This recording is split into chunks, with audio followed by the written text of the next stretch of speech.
Ibrani pasal 5 kita membaca ayat 11 sampai pasal 6 itu ayat 8.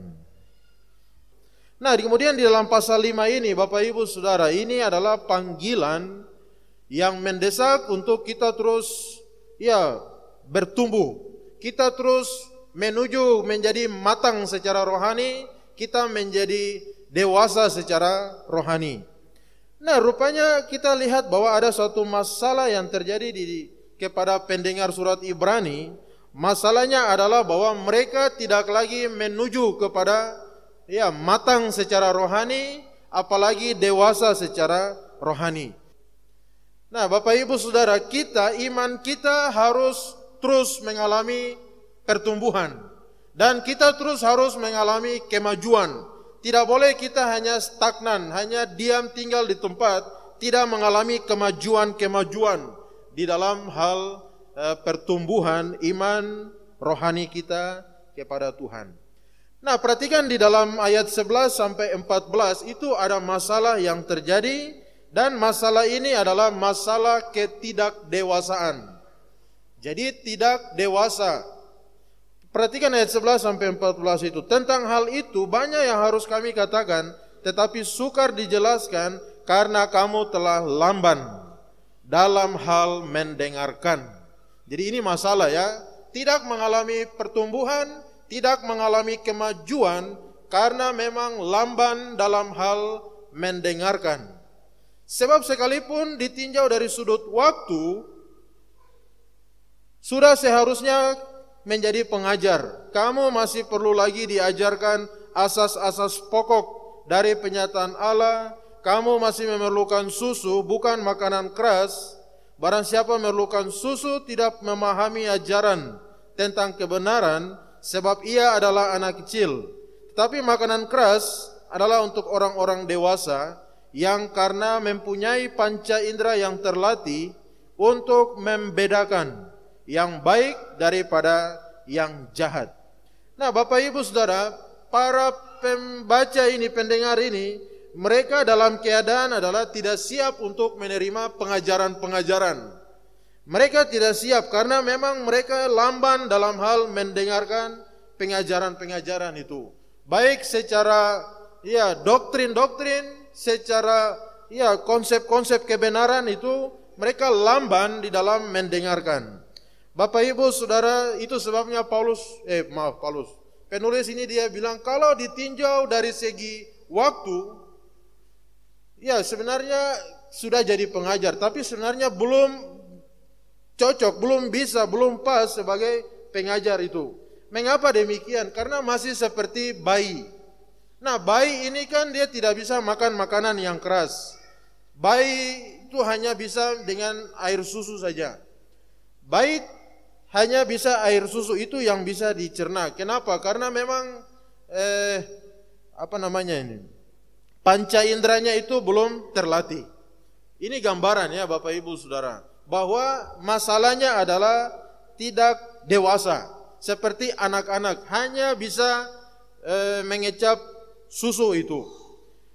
Nah, masalahnya di sini bukan karena mereka tidak cerdas, bukan karena mereka bodoh, tetapi mereka tidak terlatih untuk memilih apa yang baik dan apa yang tidak baik, apa yang benar dan apa yang jahat.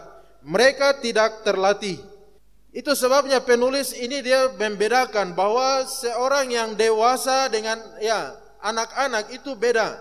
Karena yang dewasa makan makanan keras, kemudian yang anak-anak itu hanya susu. Apa beda Bapak Ibu Saudara anak-anak dengan orang dewasa? Anak-anak itu tidak bisa urus dirinya sendiri. Anak-anak itu perlu diurusin. Mandi harus diurusin. Makan harus diurusin. Tidur harus diurusin. Dan anak-anak memang pada dasarnya anak-anak. Tetapi ketika waktu berjalan, usia seharusnya sudah dewasa, tetapi masih diperlakukan seperti anak-anak.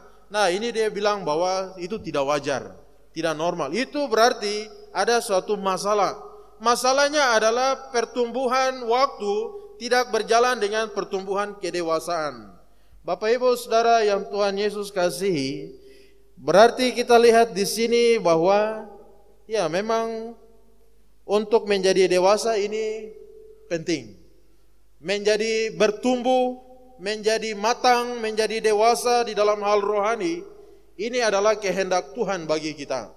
Tetapi masalahnya adalah kita susah untuk bertumbuh, kita susah untuk maju, kita susah untuk terus matang, berkembang, karena masalahnya ada, yaitu kita lamban untuk mendengar. Lamban mendengar di sini bisa kita artikan bahwa tidak punya kepekaan secara rohani, tidak peka.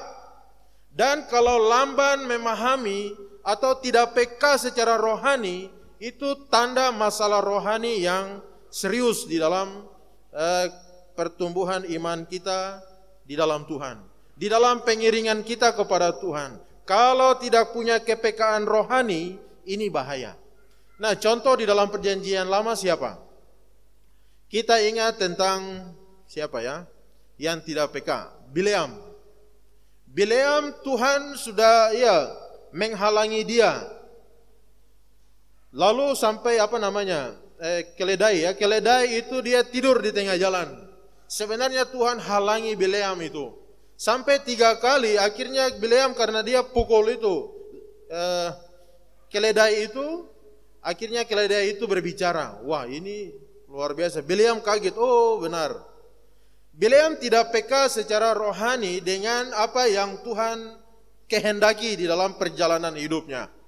Bileam hanya bertindak menurut pikirannya, bertindak menurut kemauannya, menurut kacamatanya sendiri. Padahal kacamata Tuhan bukan seperti itu. Dan sudah 3 kali Tuhan hadang pakai keledai itu, tapi Bileam tidak peka-peka juga. Nah, ini adalah tanda orang yang memang lamban dan tidak peka secara rohani, sehingga harus digoncang baru nanti Yunus itu bisa sadar. Lalu yang berikutnya kita ingat tentang di perjanjian baru siapa yang lamban. 2 orang yang jalan ke Emmaus itu ya. Mereka jalan bercakap-cakap bahwa ya Yesus ini sudah disalibkan. Padahal mereka mengharapkan bahwa nanti dia ini adalah Mesias yang menyelamatkan bangsanya umat Yahudi secara politik. Tetapi rupanya mereka kecewa berat. Mereka putus asa sampai Yesus pun jalan sama-sama dengan mereka. Mereka bilang, kamu orang baru ya di Yerusalem, tidak mengerti peristiwa-peristiwa yang lagi ngetren hari ini tentang Yesus itu loh. Mereka jelaskan Yesus kepada Yesus. Wah, ini kan bahaya. Bapak Ibu Saudara, tidak peka secara rohani ini masalah bagi kita untuk bertumbuh di dalam iman kepada Tuhan. Akhirnya Yesus menjelaskan segala sesuatu yang tertulis di perjanjian lama tentang dirinya. Lalu Yesus memecahkan roti. Disitulah baru mereka, oh Yesus. Tapi kemudian Yesus menghilang. Nah, Bapak Ibu Saudara, lamban dalam hal mendengarkan. Kamu hanya masih perlu susu, sehingga panca indera untuk olah yang keras-keras itu tidak bisa. Panca inderanya itu belum terlatih. Bapak Ibu Saudara, istilah ini terlatih ya. Orang yang tidak terlatih tidak mungkin siap untuk berperang atau siap untuk bertanding. Perhatikan kalau olahraga, orang yang ikut olahraga nanti tahun depan ini ada PON. Orang yang siap ikut PON, siap tampil, siap untuk bertanding, orang yang memang sudah terlatih. Kalau tidak bisa terlatih, bagaimana bisa ikut bertanding? Nanti lari baru di lintasan pertama, lidah sudah dasi. Lidah ini keluar sampai kayak dasi nih ya. Karena memang tidak terlatih. Panca indera rohani kita itu tidak terlatih.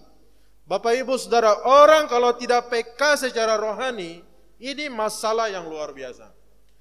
Itu sebabnya Allah kita Allah yang berbicara. Allah berbicara itu melalui banyak hal. Allah berbicara melalui berbagai peristiwa. Tadi saya terkesan dengan kesaksian itu ya. Waktu si Ingrid itu dompetnya hilang, adiknya ada di dalam bis. Tiba-tiba dia teringat bahwa doakan kakakmu. Wah, ini kan luar biasa. Dalam keadaan yang sudah parah, tetapi panca indera rohani itu akan terlatih, teruji. Dalam keadaan ini apa yang harus dibuat? Berdoa, doakan kakak itu. Nah, kemudian yang kedua itu di dalam jalan keluarnya bagaimana? Kalau masalahnya itu adalah lambat mendengarkan, kemudian secara rohani itu tidak peka, indera-indera tidak peka terlatih secara rohani, lalu solusinya bagaimana? Dalam ayat 6, pasal 6 itu ayat 1 sampai 3, ini adalah jalan keluar, solusi yang dikasih. Dia bilang, mari kita tinggalkan dan terus berkembang.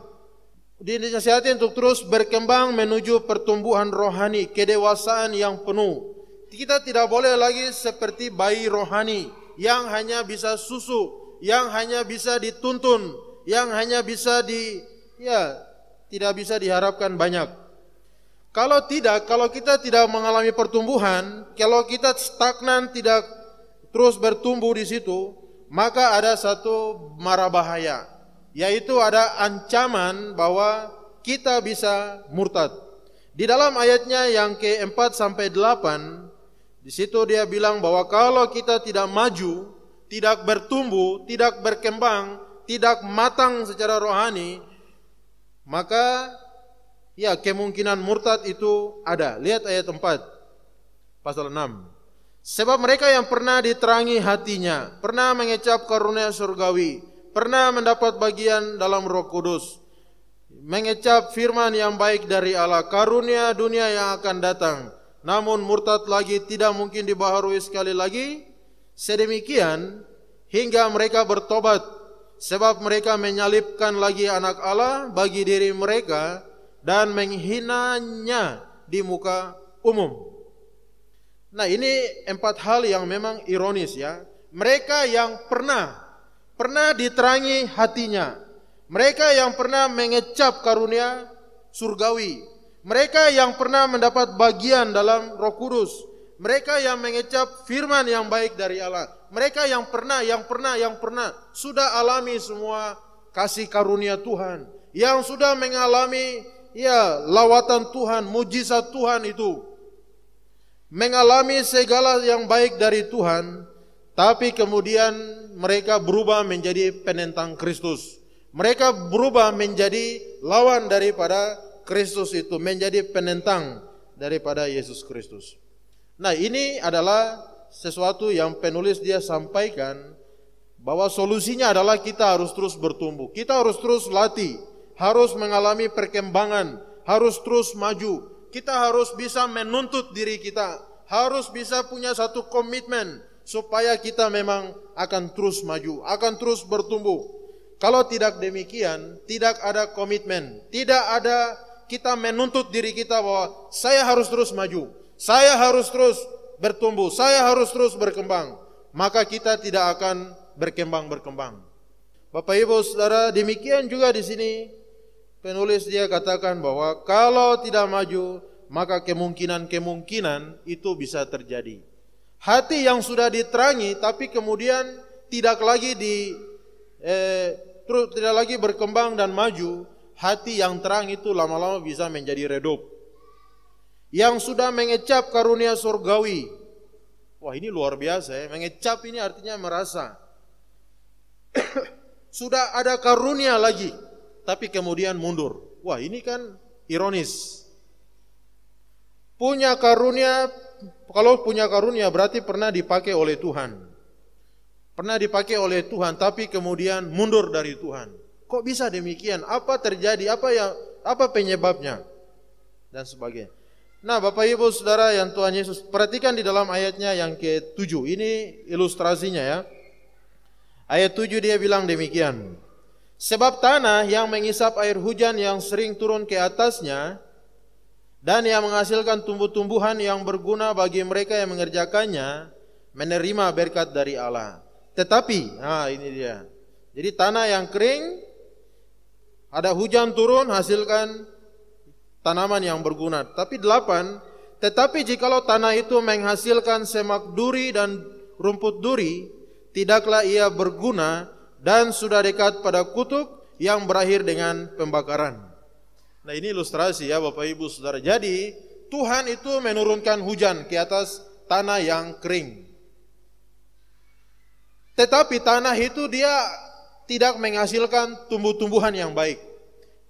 Tanah itu seharusnya menjadi subur, tapi tanah menghasilkan tanaman tumbuhan yang tidak berguna, semak duri. Kemudian apa lagi? Rumput duri. Nah, Bapak Ibu punya pengalaman bikin kebun, toh? Nah, kebun itu kalau tidak diurus dia, maka bukan lagi tanaman yang akan tumbuh, tetapi rumput-rumput yang tumbuh, semak-semak yang tumbuh. Apa solusi supaya tanah itu bisa menghasilkan yang baik? Siapa bisa jawab? Apa solusi buat tanah itu? Nah, perhatikan bahwa tanah itu yang sudah tidak hujan Tuhan sudah kasih turun, tapi menghasilkan tanaman tidak berguna.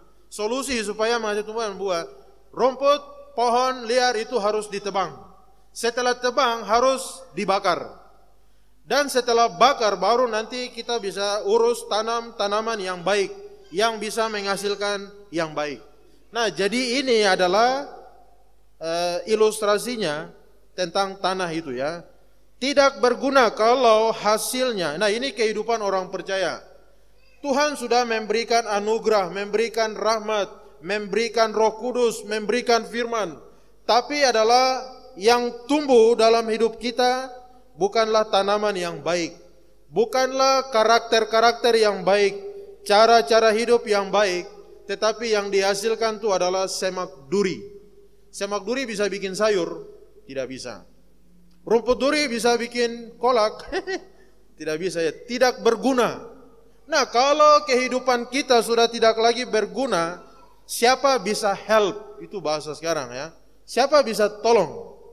Nah, yang bisa tolong adalah anugerah Tuhan menolong kita supaya segala sesuatu itu dibersihkan.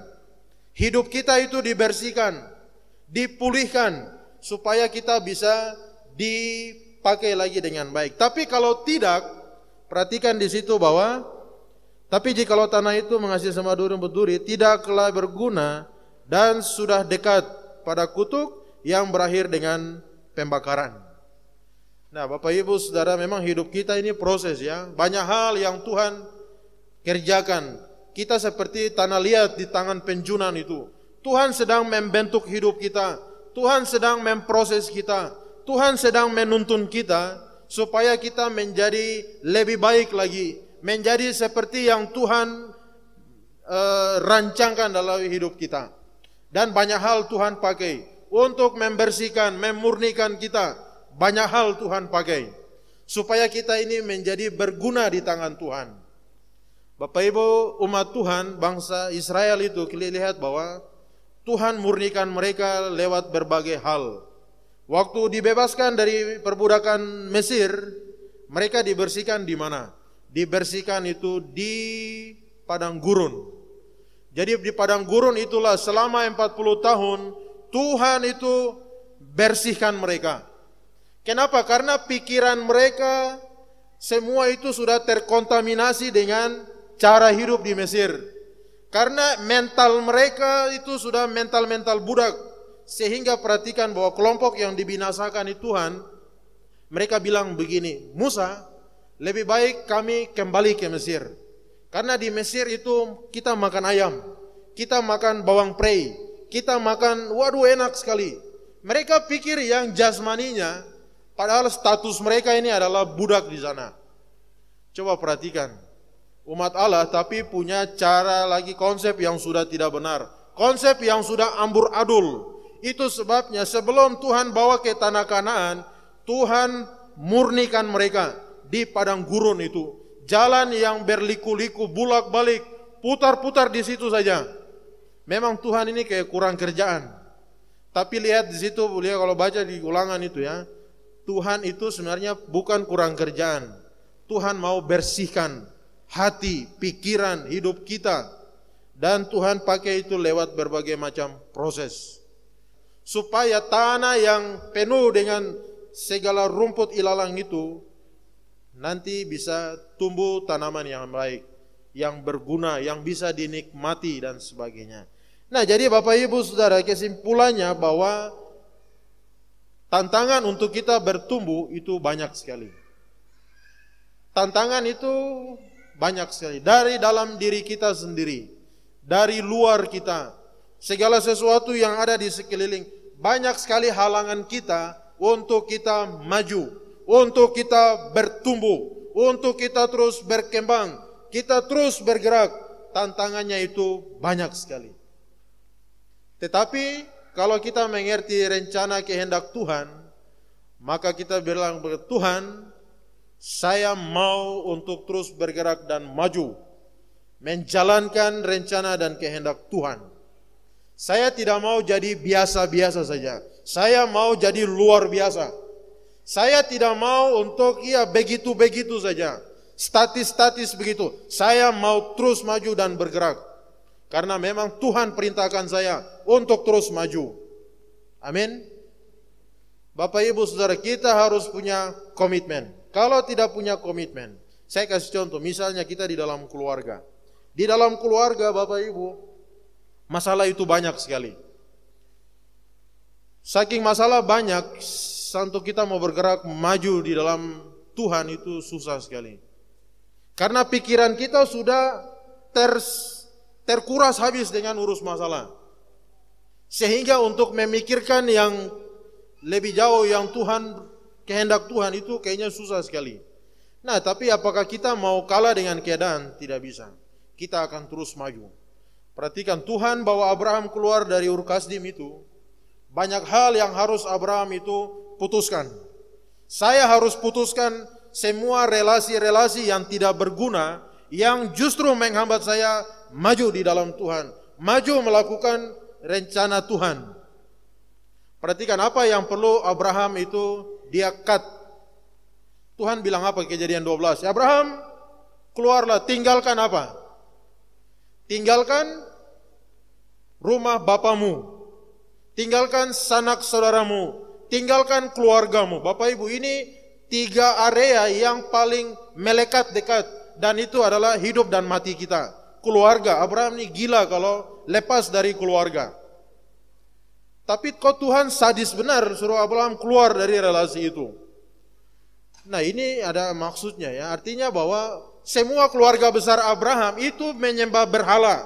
Semua keluarga besar Abraham tidak percaya kepada Allah yang benar. Itu sebabnya Tuhan mau mengasingkan Abraham. Abraham, kau harus berani. Putuskan semua tali-tali yang mengikat, kamu tidak bisa maju. Abraham harus berani tinggalkan itu, Ur Kasdim itu kota yang maju itu. Tapi kota yang sebenarnya itu keji di depan mata Tuhan. Nah, orang-orang yang bisa berbuat demikian, orang-orang yang akan dia maju di dalam semua rencana dan kehendak Tuhan. Nah, kalau kita tidak punya komitmen tinggalkan itu, kita susah, tidak akan bertumbuh. Hal apa yang hari ini menghambat kita untuk maju? Kita harus berani, Tuhan, saya mau putuskan ini supaya saya tidak ada halangan hambatan. Bapak Ibu, kita ikut Tuhan, kita tidak boleh ada sesuatu hal-hal lain duniawi yang kita percayai, kita pegang untuk jaga kita, lindungi kita, berkati kita. Itu tidak boleh ada. Kalau itu ada, maka itu akan menggerogoti iman kita, menggerogoti kepercayaan kita, rohani kita. Kita tidak akan bisa maju-maju. Kenapa? Karena rohana itu juga jalan. Kita mau maju rohani, tapi rohana juga jalan. Kita tidak bisa jalan itu 2 perahu. Kaki kiri di perahu lain, kaki kanan di perahu lain. Ini namanya kan mendua hati. Makanya Tuhan bilang, jangan ada Allah lain di hadapanku. Nah, Bapak Ibu Saudara, tidak ada guna kita percaya kita pegang sesuatu yang lain. Karena itu akan membuat kita tidak pernah maju di dalam Tuhan. Justru itu adalah semacam benalu yang akan menghisap semua nutrisi yang baik yang akan kita terima. Ada satu orang pernah didoakan ya, orang ini dia di dalam keluarga dia biasa keluarga itu tidak pernah harmonis. Keluarga itu tuh berkelahi. Dari awal bulan sampai akhir bulan, tembus bulan berikut, berkelahi. Rumah itu tidak pernah damai, tidak pernah akur. Mereka tidak pernah berbahagia. Lalu bapak itu dia memang orang kenal bahwa emosinya itu lebih daripada biasa. Suka meledak-meledak sembarangan. Marah tapi marah yang tidak wajar. Nah kemudian ya orang itu didoakan, lalu diselidiki kira-kira apa yang penyebab. Sampai tanya-tanya, lalu bapak ada simpan sesuatu? Dia awalnya bilang tidak ada. Coba bapak ingat dulu. Terus pancing ingat, lalu dia bilang, oh betul. Ada satu macam pisau pramuka yang kecil itu ya, tapi ini keris kecil. Dia ada taruh di dalam dompetnya. Nah tujuannya apa? Dia bilang itu supaya dulu waktu tes mau jadi pegawai, itu dia dikasih oleh salah satu keluarga. Dia bilang, kau pegang ini, kau simpan baik, ikat dengan kain merah, lalu taruh di kopu dompet, supaya aman. Lalu waktu mau tes pegawai, dia bilang nanti lulus. Rupanya benar, waktu dia pegang itu, tes begini lulus pegawai. Lalu dia senang, bangga karena jadi pegawai. Tapi dalam hati dia bilang, oh iya benar ya barang ini. Setelah berjalan waktu 5 tahun, 10 tahun, baru dia mulai tuai. Rupanya keluarga itu tidak pernah akur.